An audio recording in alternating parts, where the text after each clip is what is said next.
Hey everybody, Shrike here. Now looking forward to the next few banners, I see everybody saying, should you pull for Homa? Should you pull for August now? And you don't see anybody saying, should you pull for Hasna? It's pretty much accepted that she's just a skip. I want to find out why. So let's take a look at why she stinks. Alright, her trait, Lingering Fragrance. Get it? She stinks. I'm so funny. Immunity to blind. Okay. Magic attack increases by 15% when all enemies within 5 grids of self finish their actions apply Hidden Fragrance. Now, most of her kit applies a Hidden Fragrance, and her kit revolves around it. Kind of like... it functions similar to the Hangman's Mark, but she's the only one that can apply it, which, in my opinion, makes it not nearly as good or reliable as the Hangman's Mark. But this is interesting in that every enemy within 5 squares of her that ends their turn gets this Hidden Fragrance, which, if we see, the attack and defense attributes of the enemies are reduced by 15. So just a little bit of attack and defense down. Everyone who finishes their turn around her. That's not bad. And the chance of receiving a critical hit is increased for them. Is increased by 15%. A little bit of a debuff, and they take a little bit more damage. Okay. Corruption and Decay is her starting skill. We've seen this before. It inflicts 50% of magic attack value on all enemies within 2 squares of the target range, and puts life loss on them. And reduced treatment, lasting for 2 turns. Alright, let's look at her level 1 skills. Hypnosis, we've seen this before, 35% chance to inflict sleep. I don't like it. It should be 100%. There are abilities that just do 100% asleep. 100% sleep. So why isn't this? And Fighting Excitement. After an attack, it's a passive. After an attack, the damage taken by the player is reduced by 15%. If a critical hit occurs, damage taken is reduced by an additional 25%. So her level 1 skills seem pretty underwhelming already.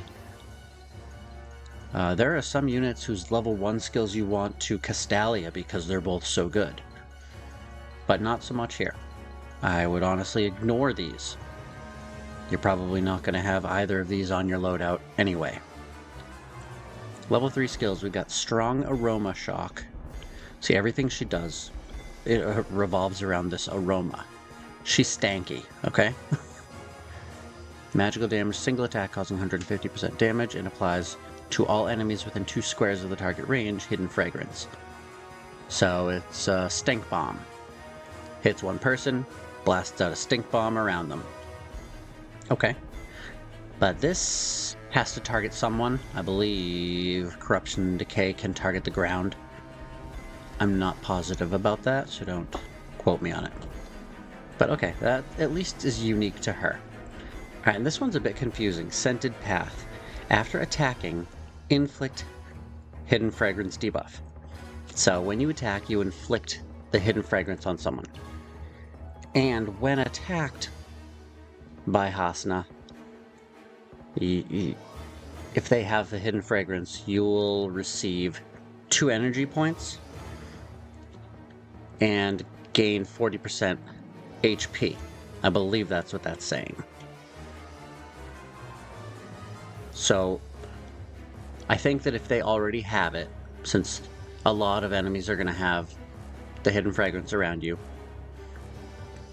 this would just be a passive 2 energy points gained and a little bit of life when you attack enemies with the Hidden Fragrance. That one seems okay. Wakaha Cartilage, or Wakaha Cartilage.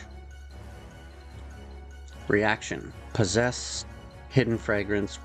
When an enemy attacks, if they have Hidden Fragrance, damage taken is reduced by 30. That seems generic. Or Anger.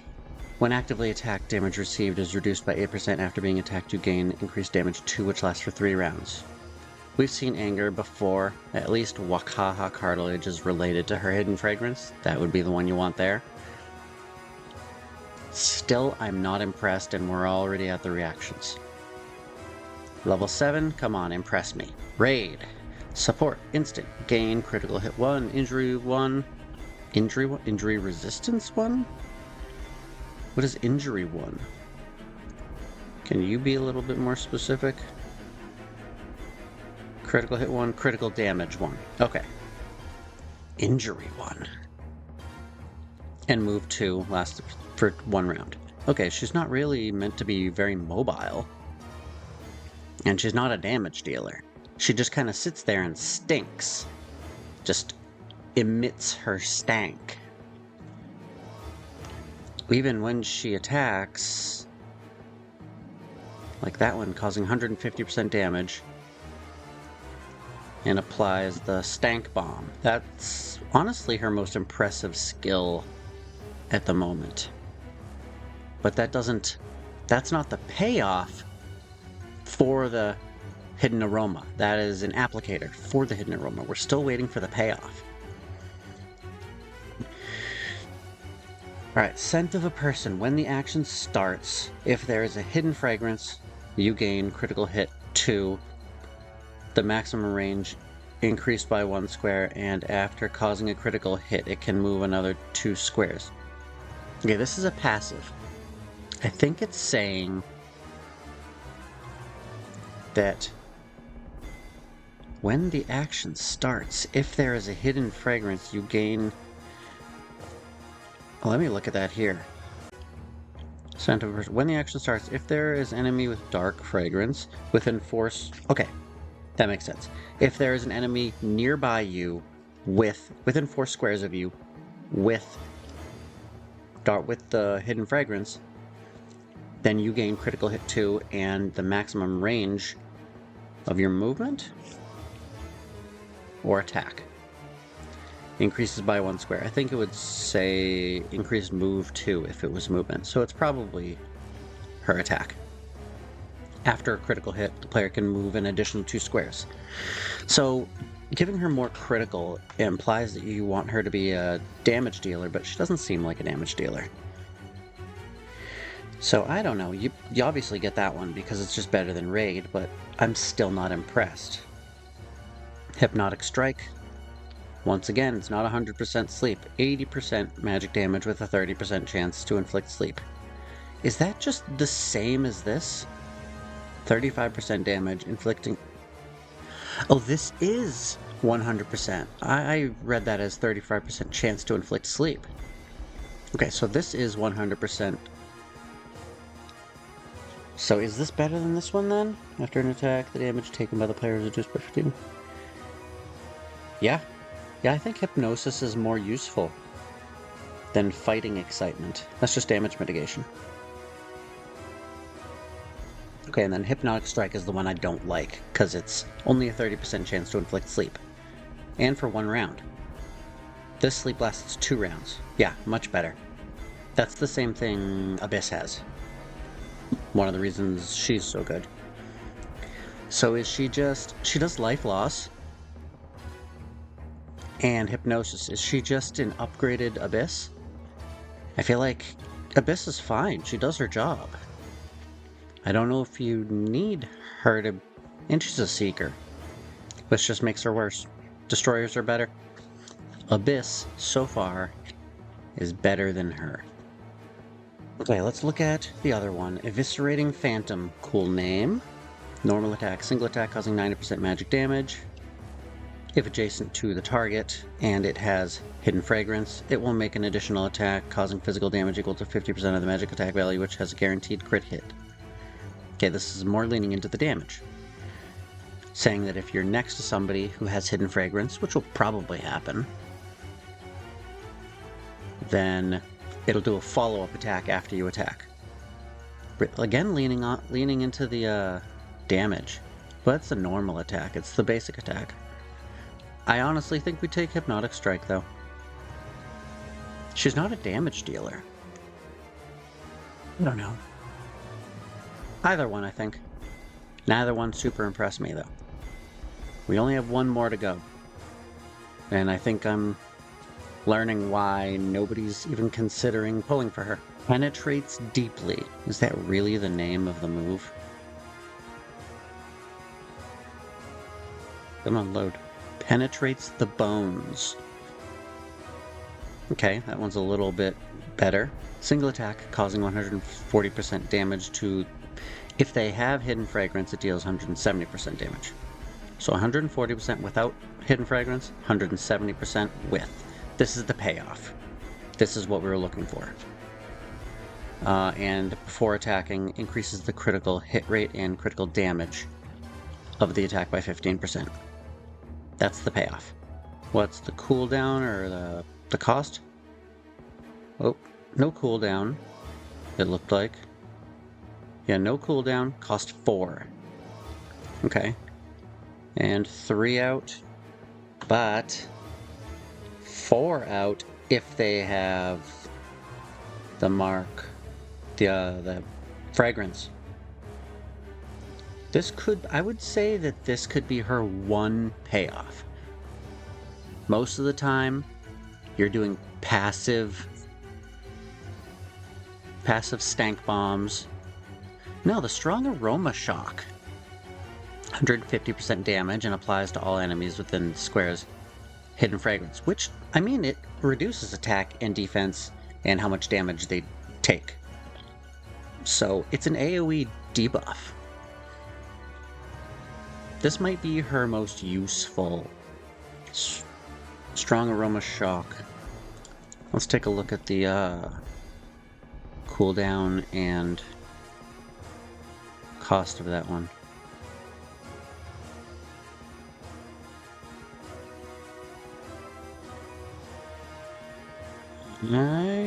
Oh, here it is. Strong aroma shock. Cost 2, no cooldown. That's good. That's beautiful. And if she has this one, Scented Path, there you go. Level 3. You always want to Castalia the level 3 skills. They always put one here that works well with the other one. Yeah, okay, so this costs 2. And this says that if you attack somebody with the fragrance, then you get that 2 back. And a little bit of health. So I see this, strong aroma stank bomb. And life devouring we've seen before, it's just straight damage and then life gain. Weird. It's not really... It's off theme for her. She's not a damage dealer. I would do Hypnosis. And I think actually I'd put it on her loadout. Now that I think about it. Now that I see the rest, I'd put Scented Path. So I have a chance of getting the 2 energy points back. Strong Aroma Shock.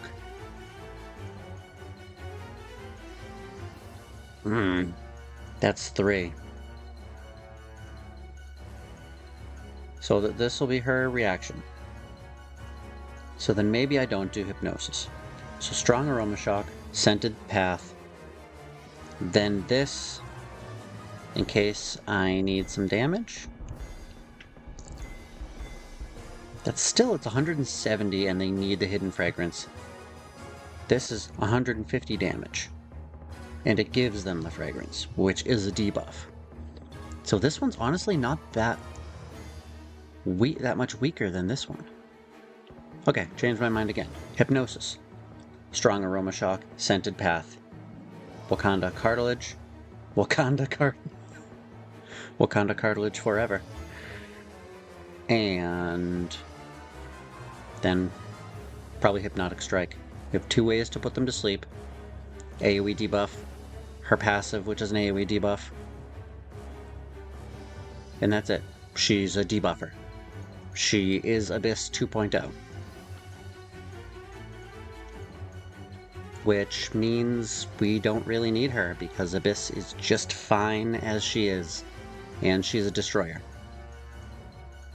So, if Hasna really is next, I can see why people are skipping her. And I'm probably going to do the same. A good opportunity to save up some more pulls for Homa, who is probably after her. So, I'm sorry the power of simps could not make you good. Alright, that's it. I'm gonna fly. See you in the next one. Bye.